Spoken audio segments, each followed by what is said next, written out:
et voire l'oubli. Donc je voudrais passer maintenant la parole à Hélène Dumas, qui est l'auteur d'une très belle thèse récente sur le génocide des Tutsis au Rwanda, dont un des premiers volumes vient de paraître, je crois que l'autre est en préparation, donc ça s'appelle Le génocide au village.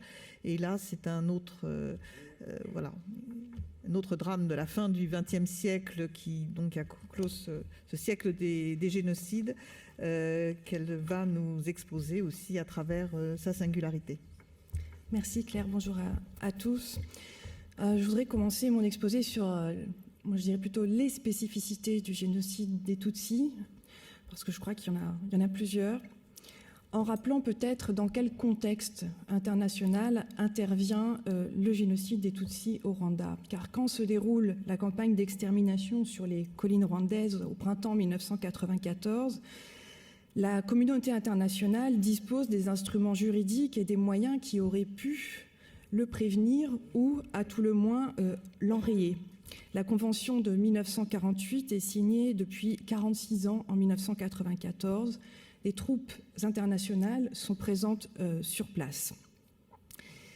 Et pourtant, le massacre des Tutsis n'a pas été reconnu dans sa spécificité génocide, mais présenté selon des schémas classiques comme des massacres interethniques ou comme le fruit d'une folie ou d'une barbarie qui serait propre au continent africain. En réalité, la Convention de 1948 a été appliquée après le génocide des Tutsis par le Tribunal pénal international pour le Rwanda, qui a rendu son premier jugement pour génocide le 2 septembre 1998.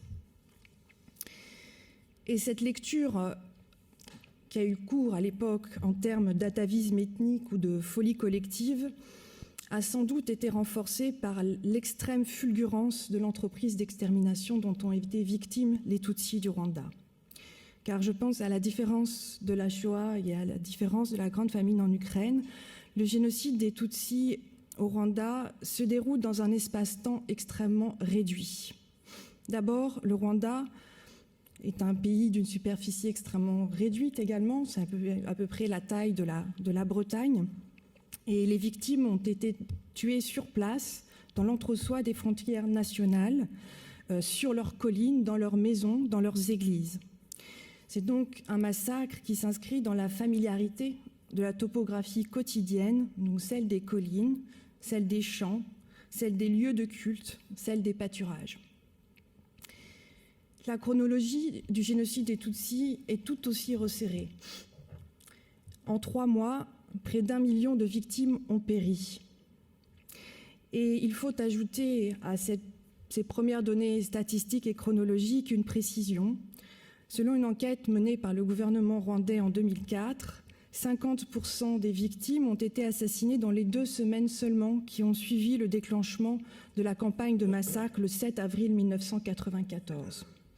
Je vais vous donner un exemple qui est tiré d'une enquête qui a été menée par l'association Ibuka, l'association des rescapés du génocide, dans la préfecture de Kibuye. Kibuye, c'est une préfecture qui se trouve à l'ouest du Rwanda, sur les rives du lac Kivu. Et d'après cette enquête, 80% des Tutsis de la préfecture de Kibuye sont morts entre le 12 et le 21 avril 1994. Ces chiffres amènent une question presque pragmatique. Comment a-t-il été possible, tout simplement, de tuer un nombre aussi considérable de personnes en un laps de temps aussi bref ? Et répondre à cette question exige de décrire précisément les spécificités du génocide des Tutsis, car celles-ci permettent d'apporter une première compréhension de l'efficacité effroyable des massacres. Alors là, c'est comme dans les autres génocides du XXe siècle, l'État a été très présent dans l'organisation des massacres. Pendant le génocide des Tutsis au Rwanda, il y a un gouvernement, une administration, une armée, une gendarmerie, des milices constituées qui organisent et exécutent les massacres. Mais l'efficacité de l'État rwandais ne se limite pas à l'organisation des massacres de masse dans les églises ou dans les stades, mais aussi à l'organisation de la logique macabre. Tout tout l'investissement matériel de l'État est mobilisé dans les massacres et dans ensuite la logistique macabre. Je vais vous donner un exemple. À la fin avril 1994, le préfet de Kigali, Tarsis Renzao, ordonne le ramassage des corps dans la ville de Kigali. 67 000 corps sont ramassés en 24 heures. Un quart de la population de Kigali a été assassinée en quelques semaines. À l'époque, Kigali comptait environ 200 000 habitants. Donc l'État, ce n'est pas une singularité du génocide des Tutsis, mais si ce génocide a atteint une telle efficacité meurtrière, eh bien, c'est parce qu'une grande partie de la population civile a participé à son organisation et à son exécution. Et je pense que l'on atteint là la singularité majeure du génocide des Tutsis, c'est-à-dire son caractère populaire. À l'issue du processus judiciaire qui a été mené au Rwanda, eh bien 800 000 personnes ont été condamnées pour leur participation directe au massacre et aux actes de violence sexuelle. Donc, la masse de personnes qui ont contribué d'une manière ou d'une autre à l'exécution des Tutsis, sans compter le million de personnes qui ont été condamnées pour le pillage. L'inscription de la logique exterminatrice au cœur des mondes sociaux et affectifs constitue probablement la condition majeure de l'efficacité des tueries. Car cet investissement populaire dans le génocide prend la forme très particulière d'une réversibilité meurtrière des liens sociaux et affectifs. Et se joue dans le génocide des Tutsis le rôle essentiel du voisinage, le rôle essentiel de l'interconnaissance, qui est une condition d'efficacité du génocide. Les gens se connaissent, les voisins connaissent les habitations Tutsis, connaissent bien la topographie également, et cette interconnaissance accroît l'efficacité des massacres. En particulier, si on regarde ce qui se passe du côté du massacre des enfants. Au Rwanda, les enfants n'ont pas de carte d'identité, contrairement à leurs parents. Les cartes d'identité au Rwanda en 1994 portaient les mentions ethniques, et souvent ces cartes d'identité ont été des instruments de mort lorsque les personnes les présentaient aux multiples barrières qui étaient hérissées sur les routes. Mais les enfants, eux, n'ont pas de carte d'identité. Et ce sont les voisins qui inscrivent ces enfants dans leur filiation Tutsi. Lors d'un procès Gacaca, on a raconté l'histoire d'un homme qui était à une barrière sur une colline qui s'appelle Nyarurama, donc à Shyorongi, au nord de Kigali. Et les tueurs n'étaient pas décidés à tuer un enfant qu'ils avaient trouvé là parce qu'ils ne savaient pas qui il était, s'il était Hutu, s'il était Tutsi. C'est alors que s'est levé un homme en disant « Je connais cet enfant. C'est l'enfant d'un tel, de telle colline, de telle cellule, il est Tutsi. » Et immédiatement, l'enfant a été assassiné. Donc, le voisinage, l'interconnaissance sociale joue un rôle essentiel à la fois dans le repérage, dans la traque et dans l'exécution ensuite des Tutsis. Et l'intimité entre les tueurs et leurs victimes se trouve encore renforcée si l'on évoque les nombreux cas de meurtres intrafamiliaux. Comme l'a rappelé Jean-Pierre Chrétien tout à l'heure, pas une famille au Rwanda ne compte parmi ses membres Hutus et Tutsis, compris que ce soit la famille nucléaire ou ses membres plus élargis. Et pendant le génocide des Tutsis, la famille n'a pas protégé ses membres. Tel oncle allant assassiner ses neveux, parfois même des parents assassinant leur propre épouse et leurs propres enfants. Cette intimité entre victimes et bourreaux, toujours, qui je pense est une des grandes spécificités du génocide des Tutsis, est repérable également si l'on s'intéresse aux religieux. Le religieux tient une place considérable dans la vie sociale au Rwanda. Et pendant le génocide des Tutsis, eh bien, la barrière religieuse a été transgressée et on a eu affaire à des massacres intra-religieux. Ce sont la majorité de la population au Rwanda en 1994 est chrétienne et à 66% catholique. Eh bien, ce sont des catholiques qui ont tué des catholiques dans des églises catholiques. Et souvent, leurs coparoissiens, les gens avec qui ils chantaient à la chorale le dimanche.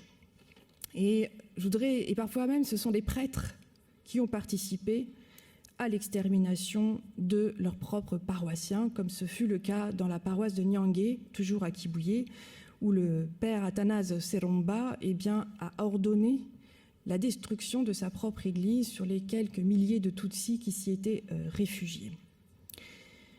De même, dans d'autres communautés religieuses, je pense en particulier aux adventistes du 7e jour qui sont implantés là encore dans l'ouest du Rwanda, toujours dans la préfecture de Kibuye, eh bien, les pasteurs Tutsis ont été assassinés par les paroissiens le jour du Shabbat pour les adventistes du 7e jour, c'est-à-dire un samedi. Voilà pour cette dimension d'intimité très forte entre les victimes et leurs bourreaux et cet investissement populaire dans les massacres. Je voudrais aborder un autre aspect du génocide des Tutsis qui est lié à la socialisation extrême, à la mutualisation extrême du processus meurtrier au sein de la société rwandaise et à son inscription dans la banalité du quotidien. D'abord, pour dire que les barrières du genre et de l'âge ont été transgressées pendant les 3 mois du génocide, femmes et enfants devenant acteurs directs des tueries, soit dans la dénonciation, la traque, le pillage, ou même parfois le viol, puisqu'un certain nombre d'adolescents ont été encouragés à violer des femmes Tutsis. Et cette présence donc des femmes et des enfants au cœur du processus meurtrier me semble révéler 2 dimensions essentielles du génocide des Tutsis. D'abord, sa quotidienneté, sa banalité. Tuer un Tutsi sur les collines du Rwanda au printemps 1994 semble si banal que l'on n'exclut pas les enfants du spectacle de la mise à mort donc sur les collines. Plusieurs témoignages rapportent même que les enfants sont invités sur les scènes de massacre afin que ces derniers conservent un souvenir du dernier Tutsi. On dit aux enfants, venez regarder à quoi ressemble un Tutsi parce que bientôt vous n'en verrez plus. Donc il y a presque une dimension, c'est horrible de le dire, mais pédagogique dans le crime avec la présence des enfants. La deuxième dimension importante que révèle la place des enfants et des femmes au cœur du processus meurtrier, c'est la publicité des tueries. Les massacres ont lieu en plein jour, sur la place publique. Ils sont souvent perpétrés par des groupes qu'on appelle ibitero en Kinyarwanda. Les viols sont également publics. Les actes de torture, tout le programme de cruauté mis en œuvre pendant le génocide des Tutsis, se déploie en public. Et cette dimension publique des massacres est une façon d'humilier encore les victimes et de leur infliger un surcroît de souffrance. Elle témoigne aussi du degré d'impunité ressenti par les tueurs. Et souvent, dans les procès de génocide, après le génocide, l'une des phrases qui revient très souvent à la fois dans la bouche des témoins, des tueurs et des victimes, c'est « cela se passait en plein jour, ce n'était pas un secret ». Donc cette dimension de publicité est très importante. Donc après tout ce que je viens de vous dire, on imagine donc les difficultés qui sont posées au Rwanda dans l'après-coup pour rebâtir une société dans laquelle les tueurs et les victimes sont appelés à revivre ensemble. Et là, je pense que c'est là, pour le coup, une particularité du Rwanda post-génocide, que de voir vivre dans un même projet national, certes refondé, mais en mettre en coprésence les tueurs et leurs victimes qui, parfois, habitent encore sur les collines d'antan. Donc je voudrais conclure peut-être sur maintenant la particularité d'un travail historien sur un objet comme celui-ci.